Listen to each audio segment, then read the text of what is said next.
இந்த எனிமிரேஷன் ஃபார்ம்ல 2002 2005 அந்த வாக்காளர் பட்டியலில் இருந்த அந்த தரவுகளை எல்லாம் மென்ஷன் பண்ண சொல்லி 2 காலம் கொடுத்துருக்காங்களே, அந்த 2 காலமையுமே ஃபில் பண்ணணுமா அப்படின்னு நிறைய பேர் கேட்டிருந்தாங்க.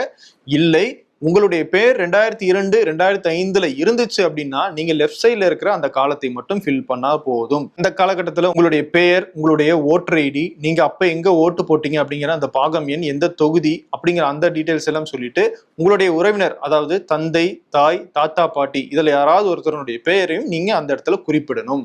சரி, அப்ப அந்த ரைட் சைட் காலம் எதுக்கு அப்படின்னு கேட்டீங்கன்னா, 2002 2005 உங்களுடைய பெயர் வாக்காளர் பட்டியல்ல இல்ல அப்படின்னா நீங்க இந்த ரைட் சைட் காலத்தை ஃபில் பண்ணணும். அந்த ரைட் சைட் காலத்துல உங்களுடைய அப்பா, உங்களுடைய தாத்தா, உங்களுடைய அம்மா, உங்களுடைய பாட்டி, அவங்களுடைய டீடைல்ஸ் 2002 2005 இருந்துச்சு அப்படின்னா அந்த டீடைல்ஸை நீங்க ரைட் சைட் காலத்துல ஃபில் பண்ணணும்.